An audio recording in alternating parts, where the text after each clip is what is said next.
또 이르시되 어떤 사람에게 두 아들이 있는데 그 둘째가 아버지에게 말하되 아버지여 재산 중에서 내게 돌아올 분깃을 내게 주소서 하는지라 아버지가 그 살림을 각각 나눠 주었더니 그 후 며칠이 안 되어 둘째 아들이 재물을 다 모아가지고 먼 나라에 가 거기서 허랑방탕하여 그 재산을 낭비하더니 다 없앤 후 그 나라에 크게 흉년이 들어 그가 비로소 궁핍한지라 가서 그 나라 백성 중 한 사람에게 붙여 사니 그가 그를 들로 보내어 돼지를 치게 하였는데 그가 돼지 먹는 쥐염 열매로 배를 채우고자 하되 주는 자가 없는지라 이에 스스로 돌이켜 이르되 내 아버지에게는 양식이 풍족한 품꾼이 얼마나 많은가 나는 여기서 주려 죽는구나 내가 일어나 아버지께 가서 이르기를 아버지 내가 하늘과 아버지께 죄를 지었사오니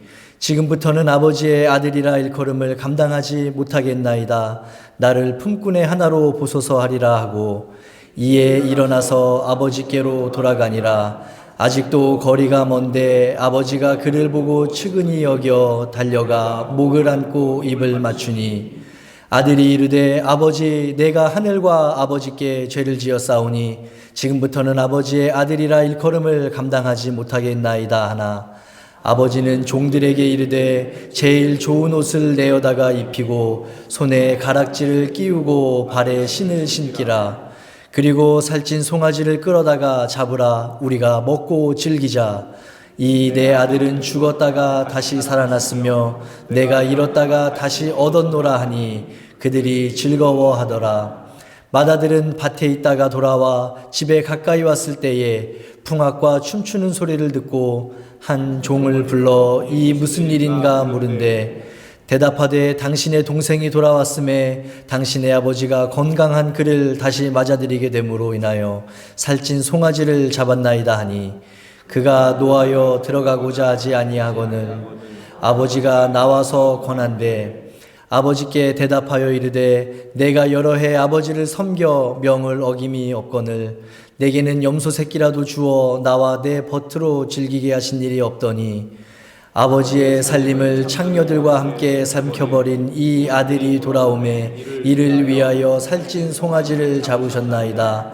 아버지가 이르되 예 너는 항상 나와 함께 있으니 내 것이 다 너의 것이로되 이 동생은 죽었다가 살아났으며 내가 잃었다가 얻었기로 우리가 즐거워하고 기뻐하는 것이 마땅하다 하니라. 아멘. 하나님의 말씀입니다. 할렐루야. 그리스의 위대한 철학자 아리스토텔레스는 인간은 사회적인 동물이다 라고 말한 적이 있습니다. 이 말은 사람은 어떤 형태로든 다른 사람들과 관계를 맺으며 살아간다는 의미죠. 하지만 거기에만 그쳐서는 안 됩니다. 사람은 자기를 만드신 창조주 하나님과도 관계를 맺으며 살아가야 합니다. 그런데 이 관계가 그만 태초부터 삐걱거렸죠. 대부분의 사람들이 자신을 만드신 하나님을 나 몰라라 했기 때문입니다. 하지만 다행히 그중 얼마간의 사람들은 하나님을 찾았습니다. 그러나 거의 대부분 자기에게 이익이 될 때만 찾았습니다. 이러한 일반적인 현상은 사람과 사람 사이의 관계에 있어서도 마찬가지였죠. 실제로 오늘 우리들의 관계들을 좀 보세요. 거의 대부분 나의 이익과 관계될 때만 만남이 이루어지지 않습니까? 그러면 여러분, 하나님과의 관계이든 또 사람과의 관계이든 나한테 어떤 이익이 되지 않을 때에는 어떤 모습으로 나타나게 될까요? 우선 하나님과의 경우는 하나님이 있는 거죠. 아예 알려고 하지도 않고요. 그런 일 피곤해합니다. 그런 일로 구속받고 싶지 않아 하죠. 오히려 내 맘대로 살고 싶어 합니다. 내 인생 내 거니까 하는 마음이니까요. 자, 그건 그렇고 다른 사람과의 관계에 있어서는 어떤가요? 나한테 이익이 없을 때는 역시 관심 끄는 거죠. 내 인생도 피곤한데 뭐 남까지 하는 마음에서 그렇습니다. 기껏 해봐야 남한테 피해만 안 주면 되지 하는 마음뿐입니다. 그리고 역시 내 이익에 따라 함께 하기도 하고 그렇지 않기도 합니다. 심지어 어떤 사람은 아예 상대방을 사람으로 취급도 하지 않죠. 자기 가치 기준에서 볼 때 너무나 저급한 인생이니까 같이 하기를 매우 싫어하는 겁니다. 그리고 다행히 거기서만 그치면 좋은데 이게 때에 따라서는 그 사람들을 막 괴롭혀요. 학대하기도 하죠. 심지어 죽이기도 합니다. 이게 일반적인 사람과 사람의 관계일 수가 있습니다. 한마디로 살벌하죠. 그다음에 메말르기가 너무 메말랐어요. 동시에 툭 하면은 금세라도 빵 터질 것 같은 위험한 긴장 상태에 놓여 있습니다. 그러면 여러분, 많은 사람들은 왜 이렇게 살아갈까요? 그거는 사람 안에 자리 잡고 있는 죄악된 본성 때문입니다. 죄의 주된 특징이 여러분 뭐냐면 하나님보다 자기 자신을 더 사랑하는 거. 그게 죄의 특징이에요. 다시 하나님보다 자기 자신을 더 사랑하는 게 죄의 특징이에요. 실제로 오직 자기 자신만을 사랑하는 사람한테 하나님 없어요. 이웃도 없어요. 그저 나만 잘 되는 게 목표죠. 그렇기 때문에 다른 사람의 삶이 짓밟히는 거 상관하지 않아요. 심지어 자신을 만드신 창조주 하나님의 자리까지 차지하려고 드는데 뭔들을 하질 못하겠어요? 자, 그런데 여러분, 만약에 이렇게 사는 삶이 있다면 그 삶의 끝, 결국은 뭘까요? 그거야 영원히 끝이 없는 형벌이죠. 게다가 잘 들으세요. 더 불행한 거는 그러한 태도를 가지고 사는 이 땅에서의 삶에도 결코 행복할 수 없다는 점입니다. 물론 상당한 기발한 여러 가지 방법을 통해서 재물을 모을 수는 있어요. 권력도 얻고 세상에 이름도 낼 수가 있죠. 그러나 바로 그 사람 본인은 실제로는 언제나 불안합니다. 초조하고. 그래서 뭘 해도 마음에 참 기쁨이 없어요. 그 마음 안에 계셔야 할 하나님을 거부하기 때문이죠. 하나님을 신앙하는 믿음 안에서 다른 신앙인들과 함께 맺고 살아가는 관계가 없기 때문에 그러는 거예요. 자, 근데 이런 인생들을 위해서 우리 하나님께서 직접 움직이셨어요. 여러분, 저와 여러분을 창조하신 하나님께서는 우리를 사랑하시는데 변함이 없으세요. 변함이 없으시 나를 사랑하신다고요. 나는 그걸 믿어요. 여기서 나는 손요한이에요. 제가 믿음이 별로 없지만 내가 죽어도 믿는 건 뭐냐면 하나님이 손요한 나를 지금 사랑하신다는 거예요. 그리고 그 사랑이 변함이 없으시다는 거예요. 처음 사람을 만드셨을 때요, 그 사람이 누렸던 참된 기쁨을 하나님이 다시 찾아주고 싶어 하셔요. 하나님과 사람 사이에 깨어져 버린 관계를 회복시켜주고 싶어 하셔요. 그래서 특단의 조치를 내리셨잖아요. 예수님 보내셨잖아요. 예수님이 하나님의 아들이신데 세상에 내려오신 것은 하나님이 내려오신 거예요. 여러분의 자녀들이 여러분한테서 온 것처럼 하나님께서 오셨기 때문에, 하나님으로부터 왔기 때문에 예수님은 하나님이신 거예요. 자, 그렇게 이 세상에 내려오신 예수님께서 하나님 말씀을 전하셨는데 오늘 본문 말씀은 당시 유대인들한테 율법을 가르치던 바리새인과 서기관들한테 하신 말씀이에요. 유명한 탕자의 비유가 그 컨텐츠를 알기 전에 예수님이 하신 비유라는 거 없었던 일이에요. 근데 예수님이 만드신 이야기예요. 근데 그 얘기를 누구한테 했냐면은 율법을 당시에 가르치고 있던 바리새인과 서기관들한테 했다고요. 그러니까 무슨 의도가 있으시겠지, 예수님이. 또 그 말씀은 그 당시에 함께 그 자리에 있었던 세리 창기들한테도 동일하게 하셨어요.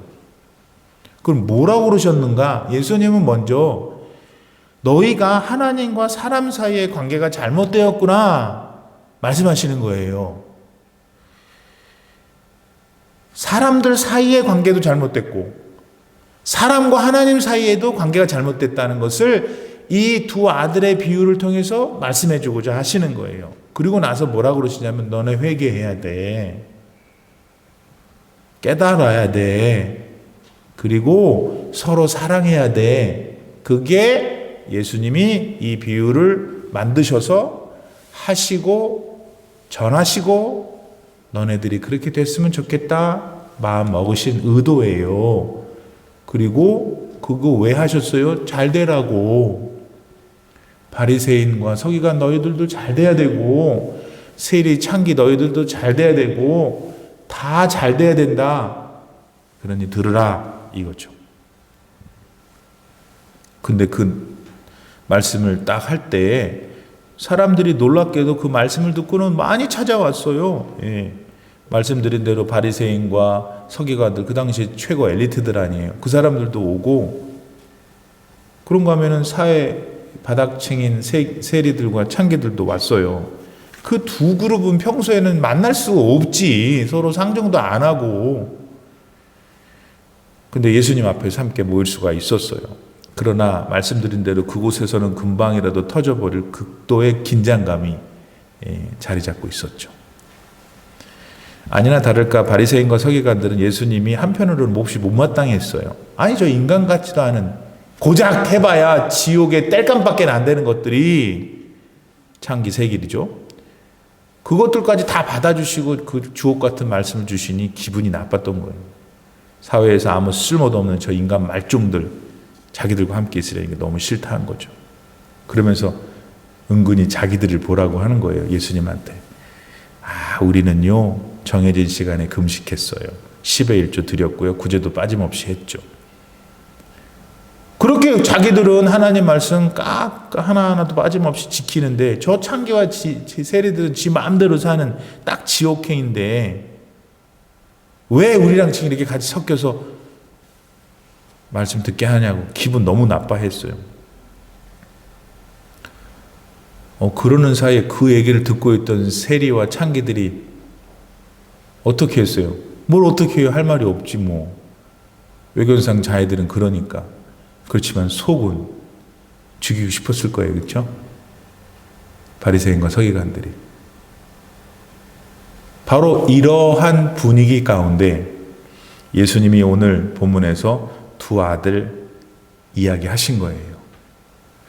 이 이야기 속에서 예수님은 세리와 창기 그리고 바리새인과 서기관들 그들이 도대체 누군지 정확히 말씀해 주시는 거예요. 그리고 그들한테 지금 필요한 게 뭔지 가르쳐 주시죠. 그 다음 오늘 저를 통해서 저에게 여러분에게 너는 그러면 오늘 뭐가 필요할까 들어볼래? 너는 어떻게 앞으로 살아야 되겠니? 너 지금 어떤 상태인 것 같니? 말씀해 주십니다. 그러면서 공히 우리 모두에게 그때나 오늘 우리에게 너희들 모두 하나님의 은혜 안으로 들어와야 돼. 그것만이 우리가 살 길이다. 그런 예수님의 말씀에 이제 좀 더 구체적으로 들어가 보죠. 어떤 사람한테 두 아들이 있었죠. 둘째가 어느 날 느닷없이 아버지한테 자기 몫의 재산을 달라고 하는 거예요. 근데 그 요구는 말입니다. 그 당시에 관습을 볼 때는 폐륜이야. 왜냐하면 당시에 자식이 아버지한테 자기 재산 달라고 하는 건 아버지가 죽었을 때는 할 수 있는 거란 말이에요. 그러면 둘째 아들이 지금 자기 아버지한테 재산을 달라는 것은 빨리 아버지 죽으세요. 왜냐면 살아있는데 그러니까. 빨리 죽으십시오. 이 소리예요. 이 사실을 훗날 동네 사람들이 알았어요? 몰랐어요? 알았지. 아이고 저 망할 자식. 그랬을 거란 말이에요. 그런데도 이상하게 정작 아버지는 아무 말 안 하고 작은 아들이 달라는 대로 재산을 줬어요. 자, 그러면 그렇게 무리를 해서 재산을 챙겨서 다른 나라 가서 산 사람 어떻게 됐어요? 아니 잘 살아야 될 거 아니야. 그렇게 했었으면 어떻게 됐어요?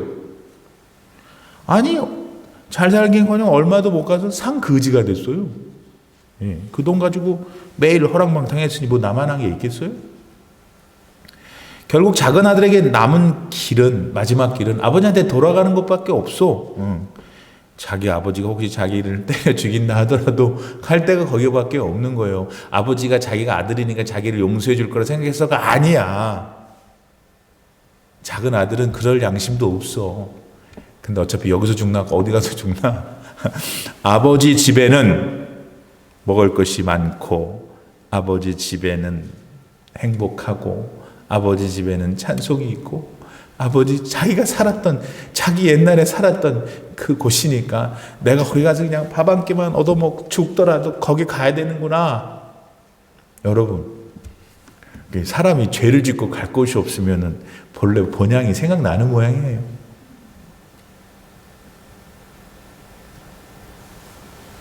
자, 그렇게 터벅터벅 집을 향해 가는데 이게 웬일입니까?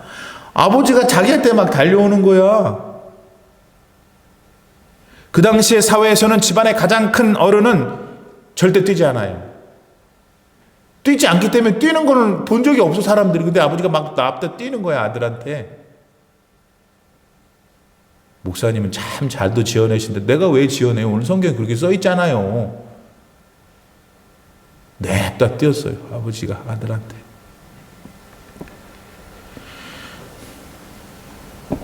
그리고는 아들을 한아름 힘껏 안아줍니다. 뜨겁게 안아줍니다.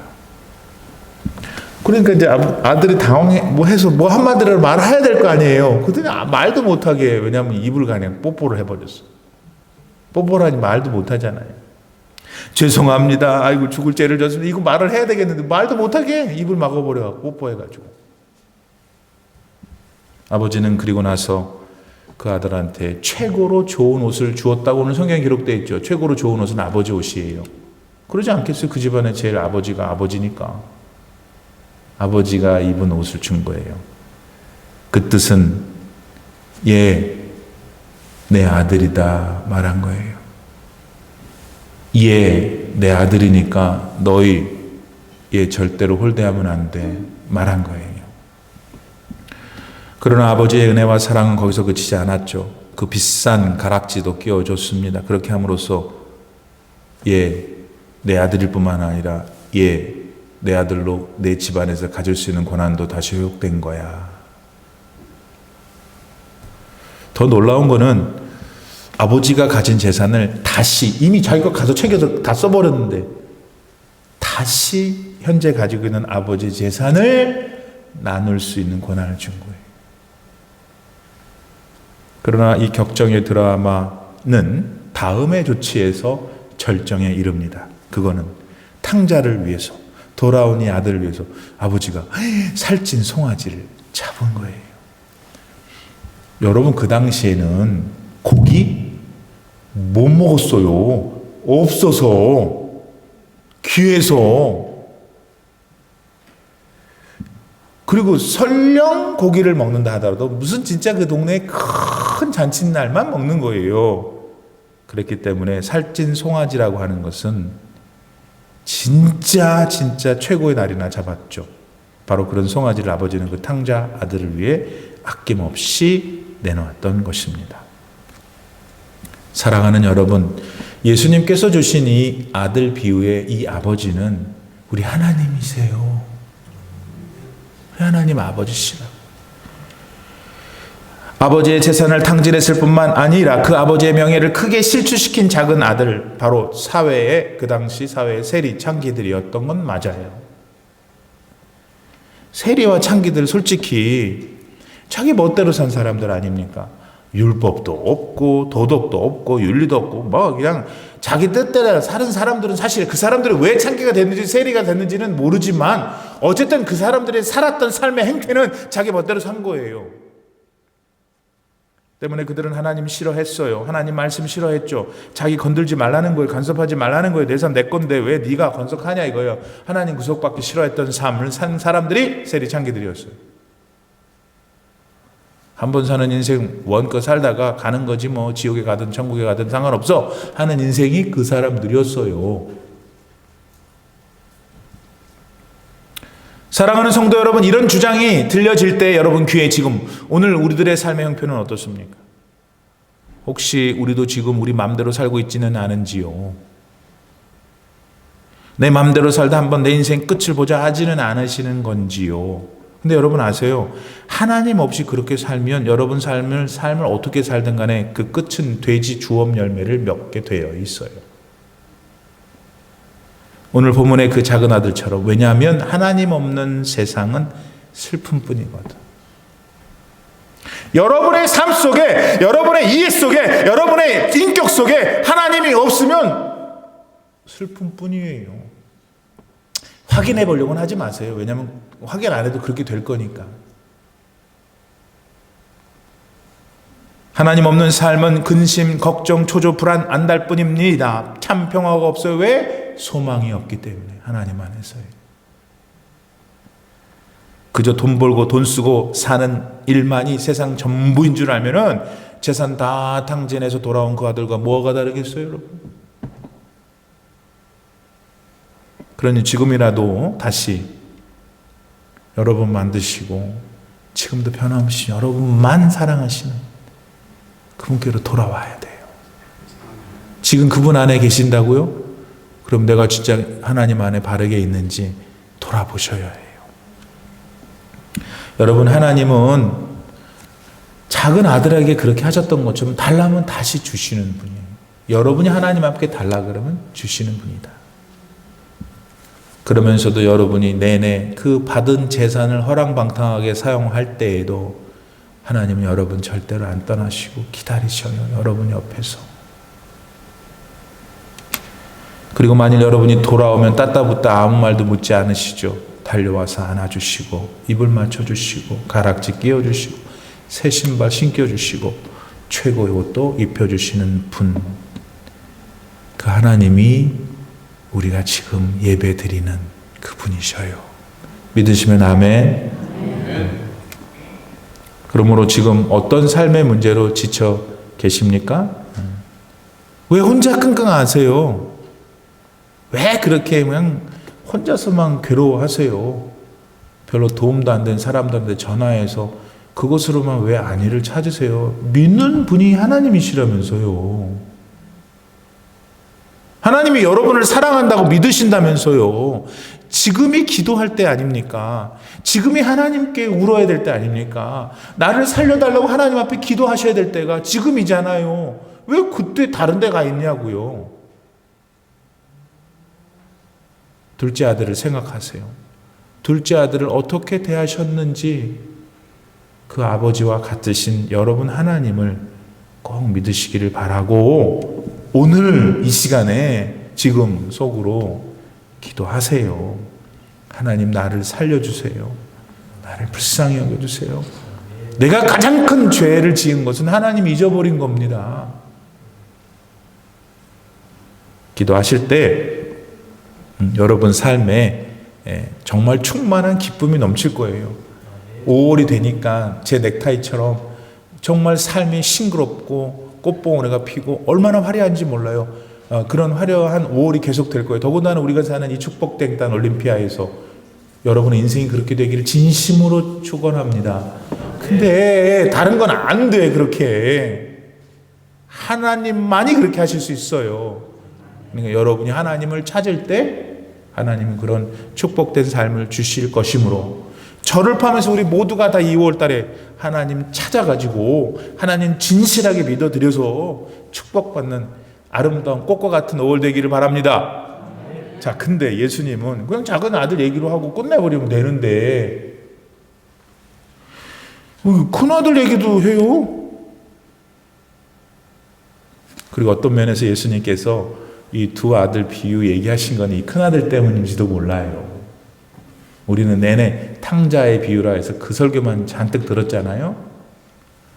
근데 오늘은 이 둘째 아들에 대해서도, 둘째가 아니라 첫째 아들에 대해서 좀 생각해 볼 수 있으면 좋겠어요. 이 돌아온 작은 아들로 인해서 집안이 난리벌썩일 때 들녘에서 일하던 큰 아들이 돌아왔어요. 근데 집안에서 풍악이 울리고 난리가 났을 거 아니에요. 뭐냐? 종한테 물어봤더니 이게 웬걸? 그 망할 동생 녀석이 돌아와서 이 난리가 난 거야, 여러분. 거두절미하고 형이 화가 머리끝까지 났죠. 막 뚜껑을 열려도 왕창 열린 거예요. 재산 탕진하고 집안 망신 다 시키고 자기 형 체면도 확 깎아버린 놈, 뭔 낯짝으로 기어 들어왔는지 얼마나 화가 났는지 여러분 오늘 성경 보면은 그러지 말라고 하는 아버지한테 30절 말씀에 뭐라고 그러냐면 아버지의 살림을 장녀들과 함께 삼켜버린 이 아들놈이 자기 동생이 아니에요. 아버지의 아들이라는 거 나랑 관계없는 존재라는 거예요. 지금 엄청 화가 나 있는 거죠 지금. 근데 솔직히 어떠세요? 큰 아들의 심정, 이 심정 우리가 지금 이해 못해요? 당연히 이해하지. 그리고 이 큰 아들은 적어도 이 순간만큼 아무 잘못이 없을 것 같아요. 그러면 뭐하러 예수님은 아까 작은 아들 얘기하고 그만두면 되지 뭐 또 큰 아들까지 얘기 아무 잘못도 없는데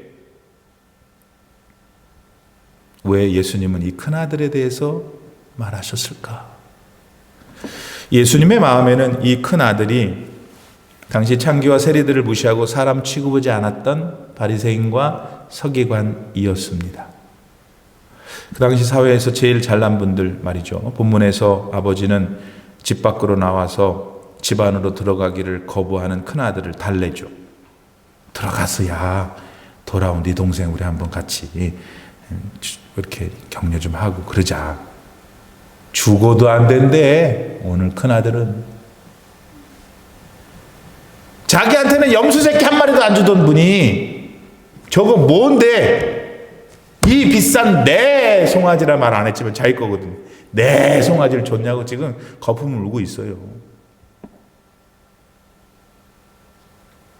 근데 예수님의 눈에는 큰 아들도 작은 아들처럼 탕자인 거는 매 한 가지였다는 걸 우리는 알아야 되는. 왜? 작은 아들이 재산 가지고 가서 탕진할 때 큰 아들은 자기 집안에서 재산 탕진하고 있었거든요. 자기 아버지 재산을. 그게 뭔 소린가? 오늘 본문 29절 말씀에 보면은 나는 여러 해 아버지를 섬겨서 명을 어김이 없었습니다. 이랬거든요. 그거를 영어 성경으로 보면 그래서 한국말로 제가 번역해드리면 이거예요. 나는 아버지한테 지난 수십 년 동안 노예 같은 존재였는데 그 증거로 나는 단 한 번도 아버지의 말씀에 불순종한 일이 없었습니다. 큰 아들은 물론 재산을 탕진하지 않았죠. 또 소위 법에 어긋나는 허튼 짓을 한 개도 안 했어요. 그러나 그가 그렇게 살아오는 동안 큰 아들도 아버지를 사랑하지 않은 것은 매 한 가지였어요. 둘째가 바깥에 나가서 그 짓거리 하는 동안에 둘째는 아버지 사랑하지 않았어요. 오케이, accepted. 그러면 큰 형은 집에서 아버지 옆에서 있는 동안에 아버지를 사랑했느냐? 아버지의 관점에서 보면은 사랑 안 한 거야. 자기도 자기를 누구처럼? 집 나간 아들처럼. 물론 큰 아들은 아버지의 땅에서 시간과 정력을 들여서 일했습니다. 그러나 솔직히 그것이 진정 아버지를 위해서였을까? 아니, 자기 위해서 했지. 자기 거니까.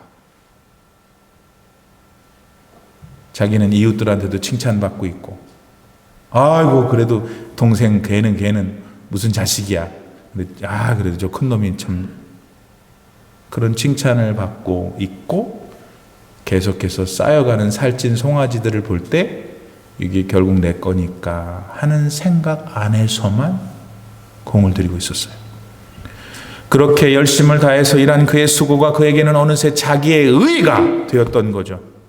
그러므로 그는 어떤 마음이 있었냐면, 아버지는 자기가 원할 때는 언제든지 자기한테 보상을 해줘야 될 존재인 거예요.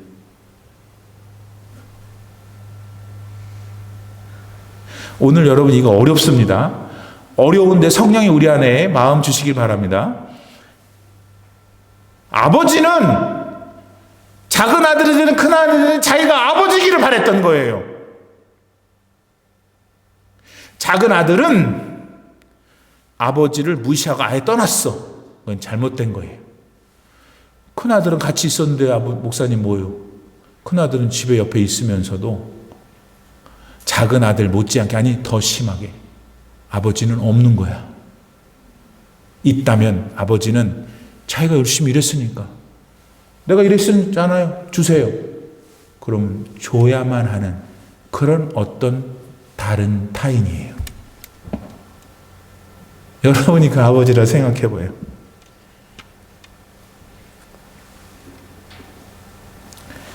그러고 있는데 작은 아들이 기어 들어와 가지고 자기 살찐 송아지를 잡았으니 접시가 몇 개나 깨졌겠어요, 큰 아들한테부터.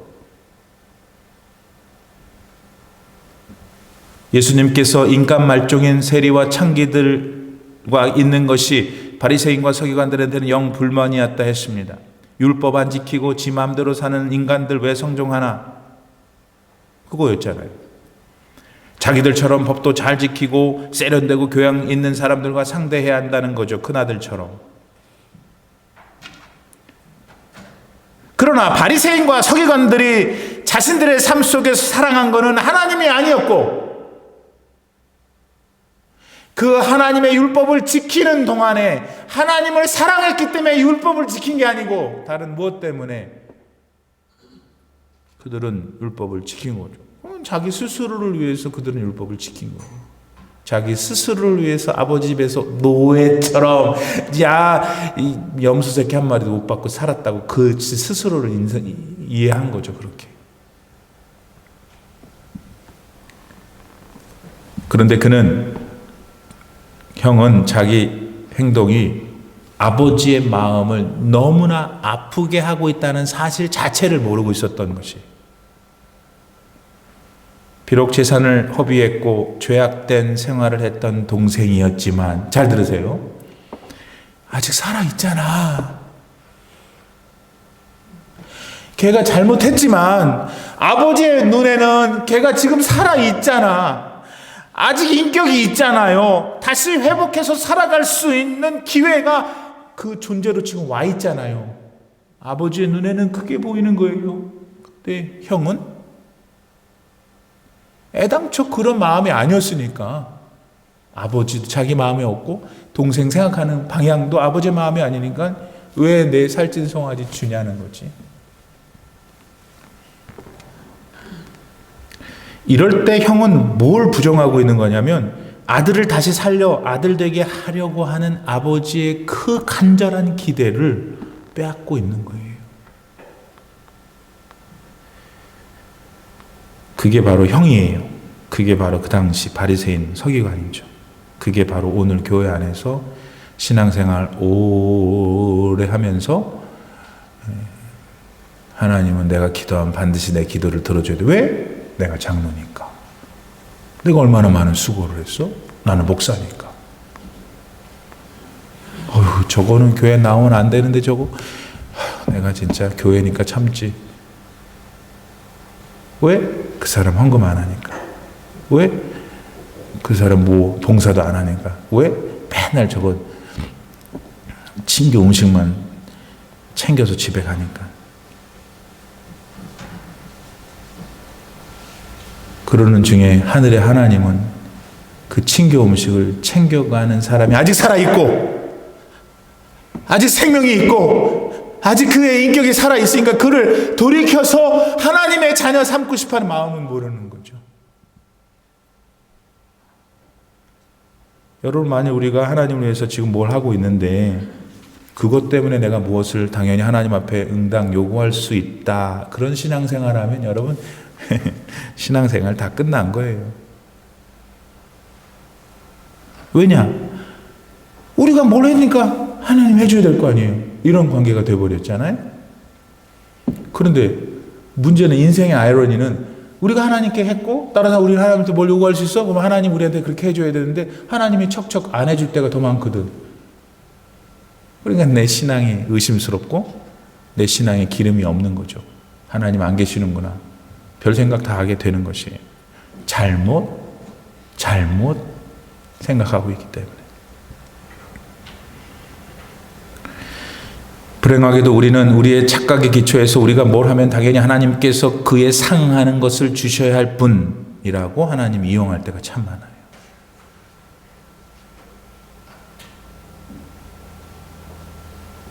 본문의 큰 아들이 자기 아버지 곁에서는 살았죠. 그러나 결국 그것이 노예 생활밖에는 안 됐었잖아요.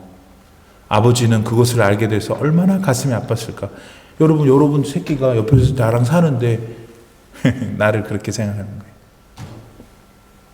생각해보면 받아간 재산을 몽땅 말아먹은 동생이 구할 것은 뭐밖에 없었고 아버지 은혜와 사랑밖에 없었죠. 그래서 아버지는 그걸 주었고 그 동생은 그 덕분에 살아났어요. 오늘 우리는 이 은혜를 먼저 구해야 돼요. 왜? 우리가 동생 그 둘째 아들 많이 닮았으니까요. 동시에 우리는 형과 같은 요 이기적인 태도도 내 앞으로의 신앙생활에 버려야 돼요. 내가 선한 일을 해요. 선한 일을 하면 하나님이 기뻐하고 좋아하시니까 하는 거지. 내가 선한 일을 하는 것만큼 그만큼 나한테 as much as 주세요, 나한테. 그러면 안 된다는 거예요. 왜 하나님을 여러분한테 뭘 갚아야 하는 빚쟁이로 만드세요, 하나님을? 그거는 신앙이 아닌 거예요. 잘못된 믿음인 거예요. 바리새인과 서기관들은 맨날 하나님을 빚쟁이로 만드는 거예요. 자기한테 뭘 만들어 줘야 될 분으로. 그런데 생각해 보면 얼마나 우리가 소스라치게 나요. 우리가 그럴 자격이 어디 있냐고요. 하나님이 우리한테 빚을 갚으셔야 될 자격이 어디 있어요, 우리가. 만약 아버지와 함께 집안에 있었던 형이 자기 아버지의 기쁨만을 그냥 위해서 열심히 살았다면 얼마나 좋았겠어요. 아버지도 좋고 지도 좋고.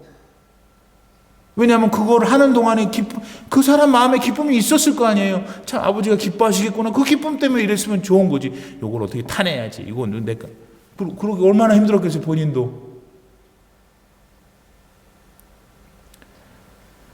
그리고 아버지가 그런 마음으로 일해왔다는 걸 알게 됐을 때 네가 나한테 그러면 옆에 있었던 게 그것 때문이었던 거야? 네가 나한테 알랑방구를 꼈던 게 내가 돈이 있었기 때문이었던 거야? 내가 아버지였기 때문이 아니고? 여러분한테 애들이 돈 때문에만 찾아오고 아무 데나 안 찾아오면 좋겠어요? 우리는 깊이 생각하면서 오늘 이후로 우리의 신앙생활을 잘 해가셔야 해요. 우리가 선한 일을 하는 것은, 하나님이 하라고 하시는 거는 그냥 그저 복받기 위한 게 아니고 그 일을 하면은 하나님 말씀하시길 네가 좋다는 거야. 그리고 나도 좋고 그래서 하는 거지. 요걸 하고 챙겨놨다가 나중에 무슨 레인책처럼 꺼내가지고 내가 그때 했었죠. 하나님 이거 이만큼 주세요. 그런 바리새인 서기관들, 지금 교회 오래 다니고 신앙이 좀 있다한 사람들 안 돼야 된다는 거죠. 그러니까 바리새인과 서기관들은 당시 하나님을 바라볼 때 은혜의 하나님을 보지 못했던 거예요. 뭐를 챙겨주고 당연히 나한테 빚진 거 있으니까 갚으셔야 될 빚쟁이로 하나님을 본 거예요. 그런데 세리와 이 누구냐, 이 사람들은 지들이 아무것도 없잖아요. 그러니까 온 거죠, 하나님 앞에. 우리도 불쌍하게 여겨달라고. 그럼 하나님 은혜가 임한 것이에요. 바리새인과 서기관들도 같은 하나님의 은혜를 사모해야 되는데 이들을 그렇게 하지 못하게 하고 있는 게 뭐였냐는 거죠. 그게 우리 신앙 안에 지금 있을 수 있다는 거예요. 둘째 아들 아니라 첫째 아들 예수님이 계속해서 비유로 드신 이유가 거기 있는 거예요. 하나님은 내 행실에 따라 보상하는 분이 아니고 나와 상관없이 그냥 나에게 최선의 것을 주시는 분.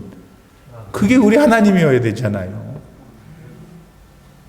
근데 세월이 지나면서 우리의 삶의 짬밥이 늘어나면서 우리가 하나님을 뭔가 계약 관계에 있는 분으로 그렇게 만들어갈 수 있다는 것을 오늘 비유에서 깨닫고 내 지금의 삶 속에 뭐가 그런 게 있다는 것을 자꾸 지워버려야 되는 거예요.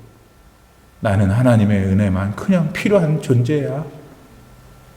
신앙이 깊어갈수록 주님 만나는 시간들이 길어갈수록 내 인생이 더 사회적으로 늙어갈수록 하나님의 은혜구나. 난 오늘도 주님의 은혜만이 필요하구나. 오늘 주님은 그 마음을 가지고 이 두 아들 이야기를 하신 것 같아요, 여러분. 이 5월 달에도 또 남은 여러분의 2021년에도 이런 하나님의 그래서 그런 은혜가 충만하기를 바랍니다. 그게 행복한 거예요.